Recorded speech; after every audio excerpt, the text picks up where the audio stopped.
You are enjoying the freshness of your desire.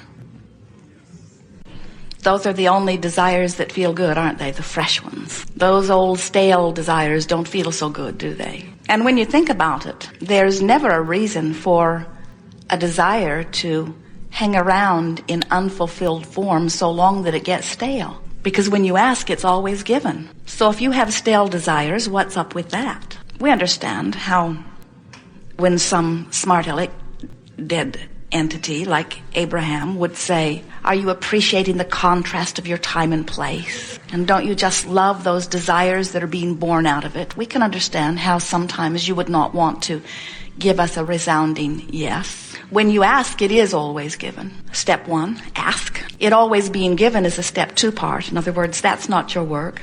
When you ask, it is always given. But sometimes, without meaning to, you may not be in vibrational alignment with what you're asking for. And it's easy to understand why that might happen, because you are physically focused. There's lots for you to observe.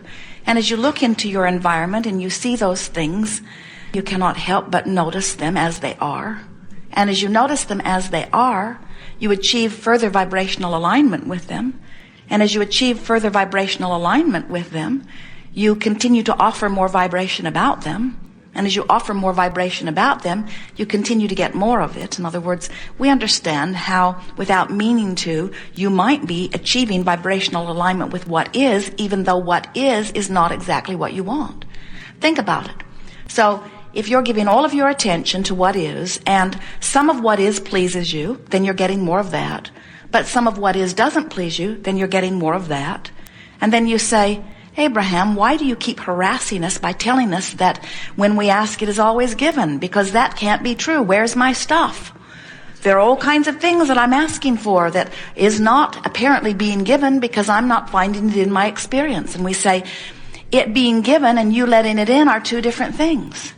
You have to be in vibrational alignment. That's like saying, I can't hear what's being broadcast from that radio tower on my radio. It must not be being broadcast. So you tell all your friends, they're not broadcasting from that tower anymore because I can't hear a thing. And your friend might say, well, do you have your radio on?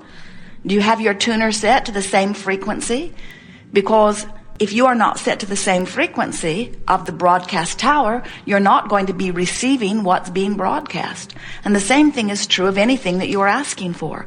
If you're saying, I want more money, I don't have enough money, I'm tired of not having enough money, I've never had enough money, I hardly know anybody who has enough money, I want more money, but I don't have enough money, I'm sick and tired of not having enough money, it's so irritating not to have enough money, not having enough money is scary, I wish I had more money, but I don't have enough money, I want more money. You're not a vibrational match to more money. You're a vibrational match to exactly how it is. And exactly how it is going to continue to unfold in your experience. Sometimes you say, I'm stuck. And we say, that's not possible because everything's in motion. You say, well, I'm stuck. I don't have enough money. We say, you're not stuck. You just keep recreating the same thing over and over. In other words, it's changing. It must change because the vibrational frequencies are constantly being emitted in the powerful now. And what's happening is coming in vibrational response to the broadcast that you are emitting. So it is constantly changing. It's just changing to the same thing over and over and over again. And that's really worth thinking about. In other words, when you put it into that context, doesn't that make sense? It is changing, so if I want it to change to something more pleasing, then somehow I've got to focus upon more pleasing things. And then you commonly say, but it is so hard to focus upon something that is pleasing when I'm surrounded by something that is not pleasing. And we say, but you can do it. You just cannot or may not be able to do it all at once. In other words, we don't expect you to go from beating the drum of something not wanted to suddenly forgetting all of those vibrational habits. We don't expect you to leave behind everything that you've worked so hard to come to believe. Sometimes people will say, I must focus upon that because it is true. And we say, and what makes this fact that it is true make it something that you now think that you must focus upon? And you say, because truths are truths, and we owe it to ourselves to give truths our attention. And we say, But why not be a little more picky about the truths you turn your attention to? When you say, this is a truth that I must focus upon, we say, all that a truth is something that somebody else focused upon. That's what made it a truth. When a whole lot of people focus upon something, it becomes true enough in enough of their experiences that you say, oh, this is reality. But what we want you to realize is that it is only true because somebody focused upon it. And just because somebody else focused upon it, we think it is a little bit illogical for you to say, I see this truth that I do not want, but because someone else focused upon this thing that they did not want and gave enough attention to it that they attracted it into their experience because law of attraction said that they must, now I think that I should do exactly the same thing. No logic in that, is there? So, what we are encouraging you to do is to make a decision that you will pay more attention to the way you feel, because when you pay attention to the way you feel, then you have awareness of what you are doing with your vibration. Your emotions are literally your guidance system to let you know how you are doing on your way to what you've been saying you want. Jerry and Esther have a wonderful navigational system in their vehicle. And the satellites in the sky, combined with the antenna on the roof of their vehicles, and the computer that is in the vehicle, always knows where they are. So when they decide they want to go someplace, if it is a place that they do not know, they will program in the name of the city, the name of the street if they know it, even the street number. And Magellan will say to them, please proceed to the highlighted route. And then Magellan will guide them turn by turn to where they say they want to go. Magellan never says to them, where have you been? Because that has nothing to do with the only task at hand. The only task at hand is getting from where you are to where you want to be. And Magellan is so clear about what you said. It's a woman's voice. The man's voice was far too bossy. So Jerry and Esther affectionately call her, she. Jerry sometimes will say, shut that broad up. Because she is relentless. She never forgets what you told her you wanted. She never forgets where you said you want to go. So if you take a side trip, if you stop at Taco Bell or stop for fuel, Magellan will say, please proceed to the highlighted route. Please proceed to the highlighted route.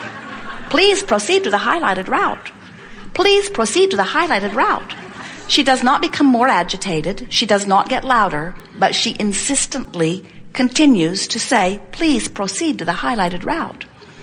And eventually, if you continue to ignore her and you go very far from the route, she will say, when possible, make a legal U-turn. You have a similar guidance within you.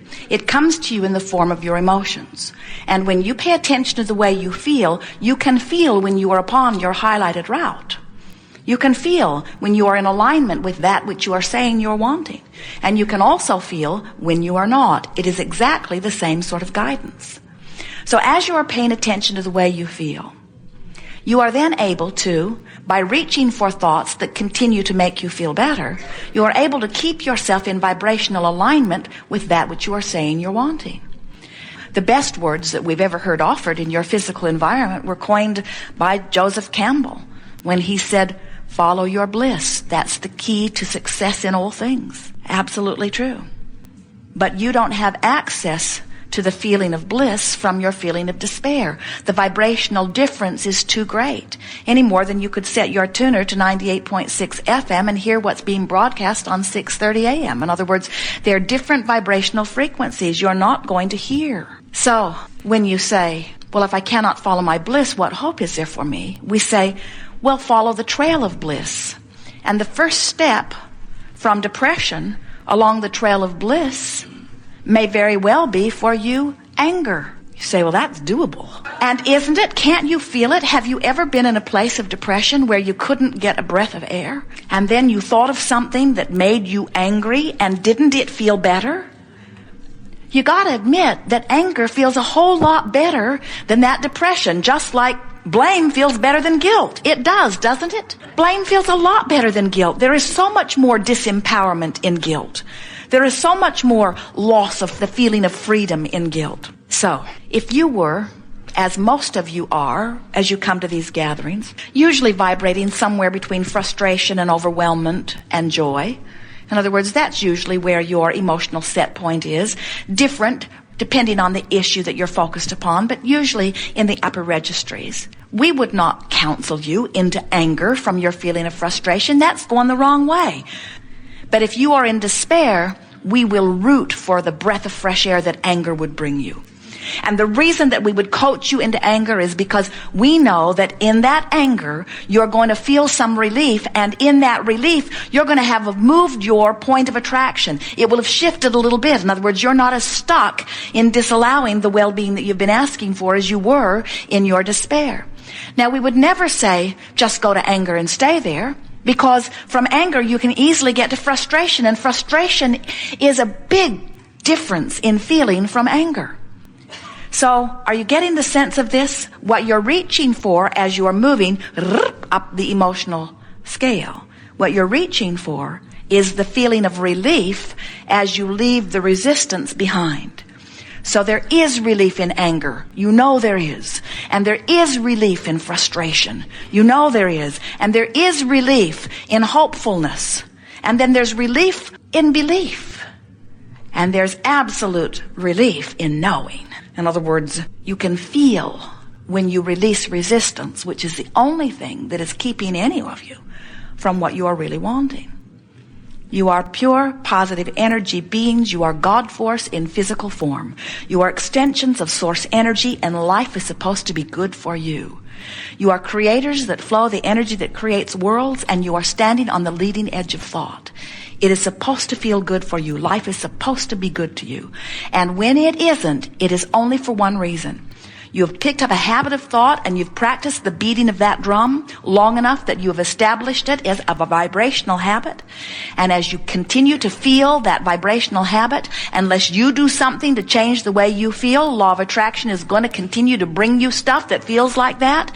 And as law of attraction continues to bring you stuff that feels like that, and you observe the stuff that feels like that, and you justify the way you feel by the stuff that keeps coming, then we understand why you feel stuck. But we promise you, you're not.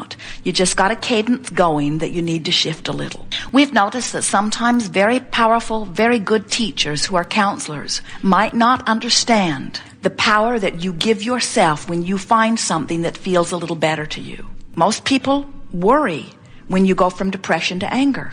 Most people who know you would rather you're depressed than angry. Because when you're depressed, you go away and you leave them alone.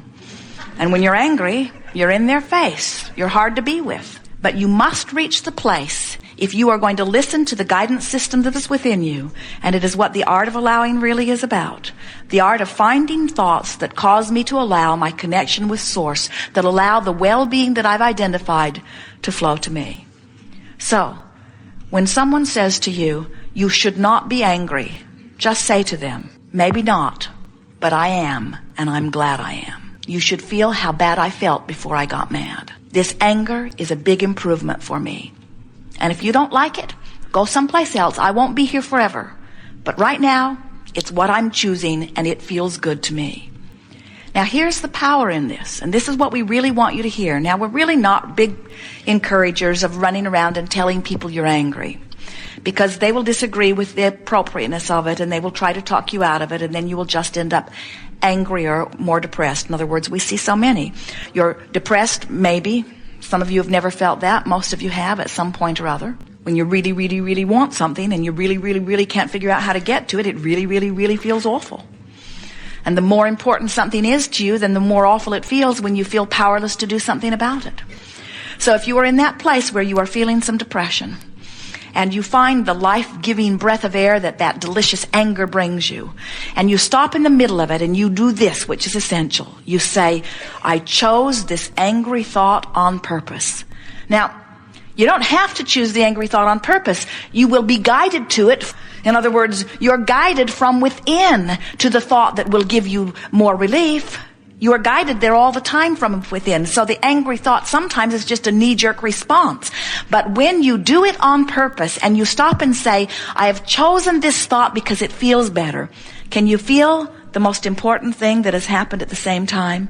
You've also regained your power. In the moment you say, I was able to choose something and I now feel better, now you realize there's no place you can't go. So if I can go from despair to anger, then I can go from anger to frustration. And if I can go from anger to frustration, then I can go from frustration to hopefulness.